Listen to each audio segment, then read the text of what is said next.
Olá pessoal, vamos aqui iniciar nossa aula número 2 do curso OAB Direto ao Ponto de Direito Constitucional. Vamos em frente. Nesta aula de hoje nós trataremos acerca dos direitos fundamentais e eu vou trazer algumas considerações gerais acerca do tema e vamos tratar também de 3 direitos fundamentais em espécie. Meus amigos, iniciando aqui a abordagem, é importante que nós tenhamos em mente que os direitos fundamentais são direitos especialmente protegidos na medida em que eles estão conectados com o postulado da dignidade da pessoa humana. Todas as vezes que você se deparar com um direito fundamental, você certamente vai encontrar no seio do dispositivo que o prevê uma carga de dignidade da pessoa humana. Na medida em que, obviamente, a finalidade desses direitos é, em última análise, ou no primeiro momento, proteger a pessoa humana. Mas muita atenção, porque, veja só, esses direitos eles tutelam não apenas os indivíduos, não apenas as pessoas humanas, mas também são aplicáveis no que couber às pessoas jurídicas de direito público e de direito privado.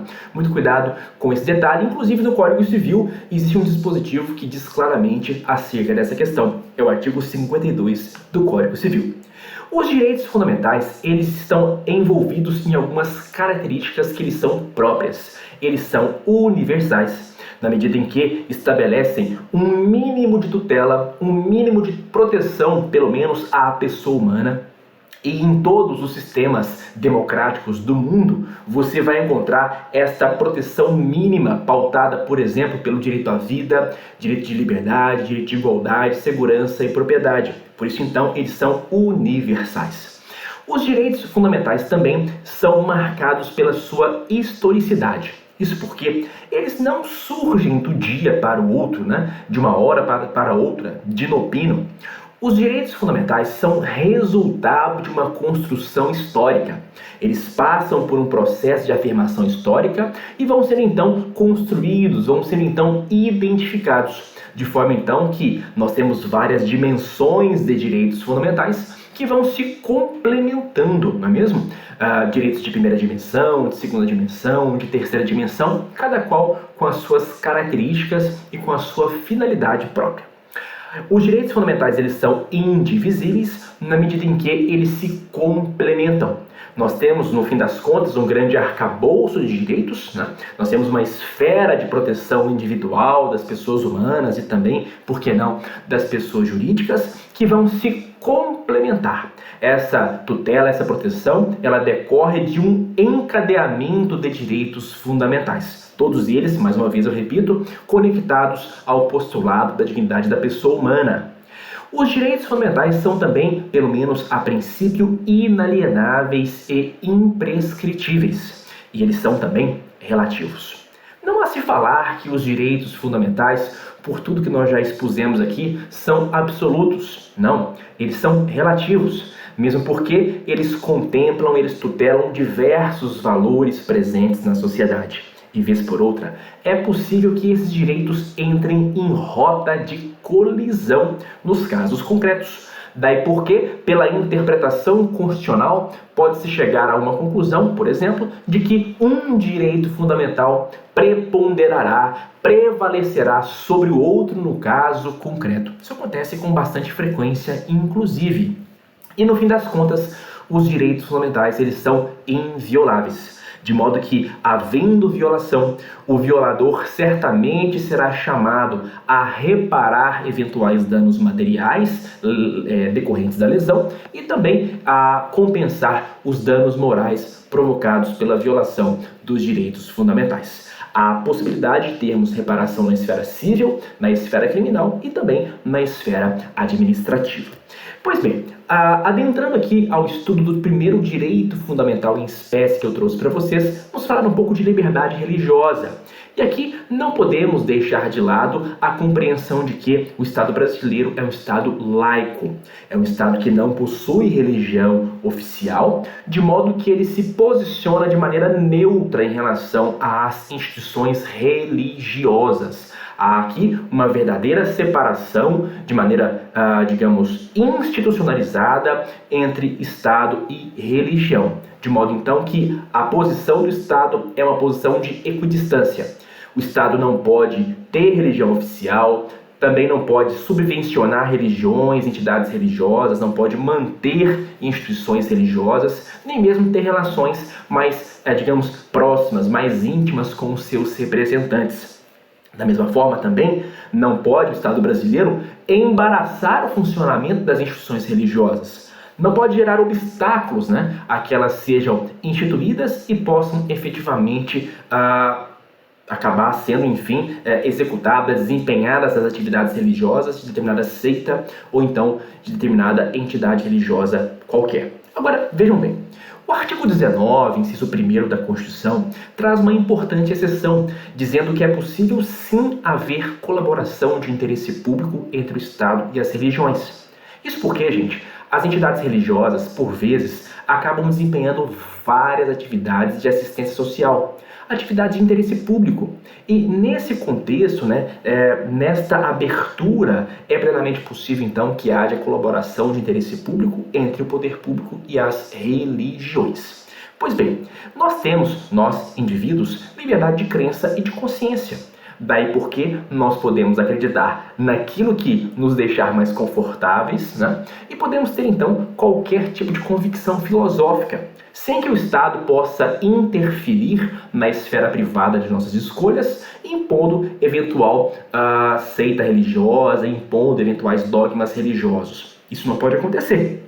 Até porque esse direito, sendo de primeira dimensão, tem o Estado, então, de abster de quaisquer ingerências na esfera individual de escolhas da pessoa humana. Portanto, você pode acreditar naquilo que quiser, ou pode, talvez, então, alimentar eventual descrença a respeito de tudo. A Constituição protege, inclusive, esta postura.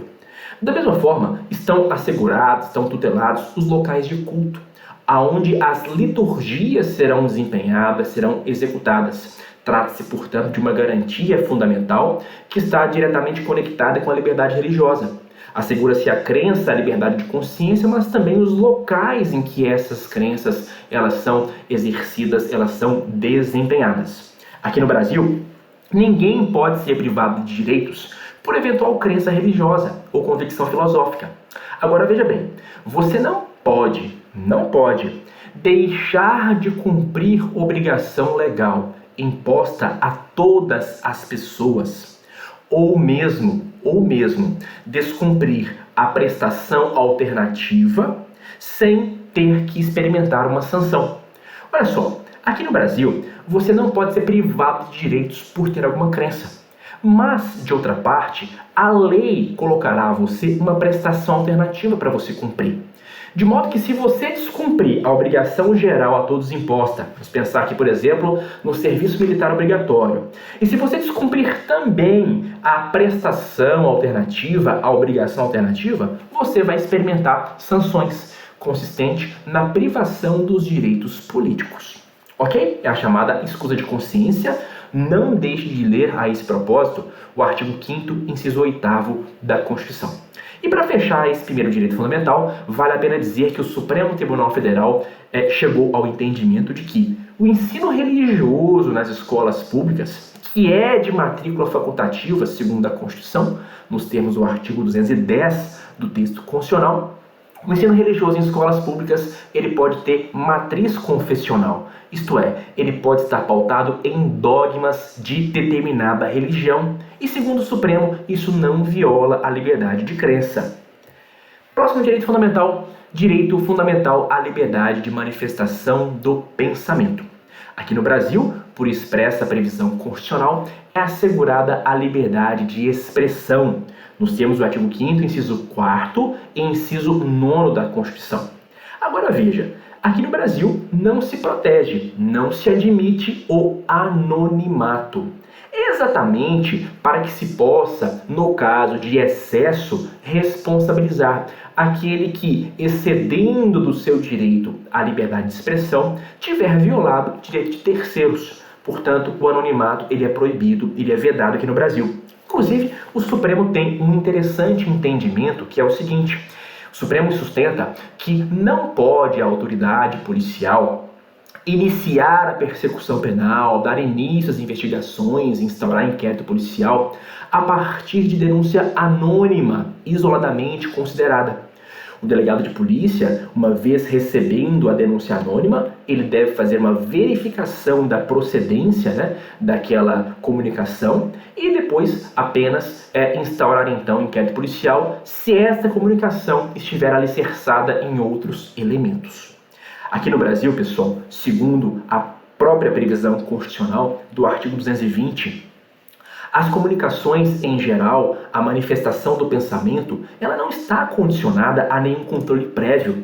A censura, ela é terminantemente proibida aqui no Brasil, nos termos do artigo 220. O que se pode ter aqui no Brasil, evidentemente, mesmo porque a liberdade de expressão não é direito fundamental absoluto, ela encontra limites no direito à honra, no direito ao nome, no direito à privacidade, à intimidade e na própria dignidade da pessoa humana. O que existe aqui no Brasil é o controle a posteriori, depois, posterior, após a comunicação ter sido realizada.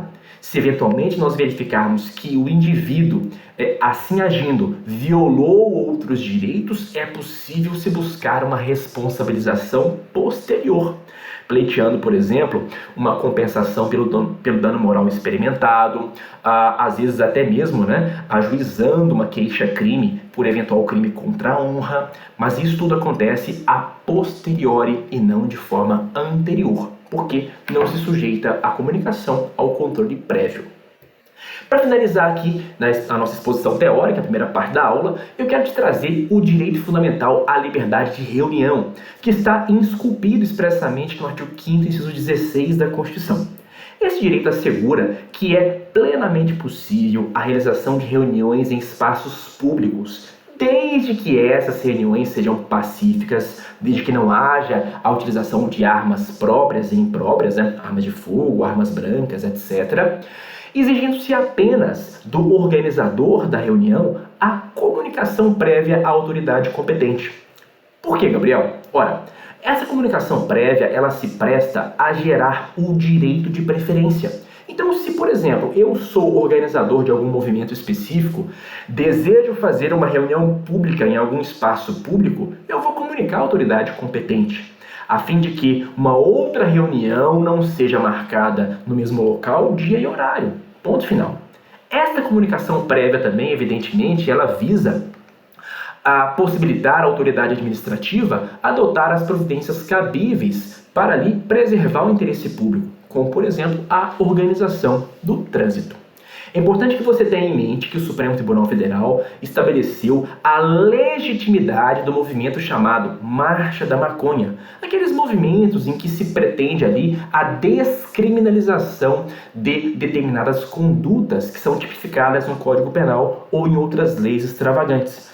O Supremo diz que são movimentos legítimos desde que sejam pacíficos, desde que não haja consumo de substância entorpecente, desde que não haja a utilização de armas. Não se está aqui a falar de desfile de traficantes, não é verdade? E desde que não haja a participação de menores de idade. O direito de reunião, muita atenção, ele pode ser suspenso durante o estado de sítio, já que é um estado de anormalidade constitucional, né?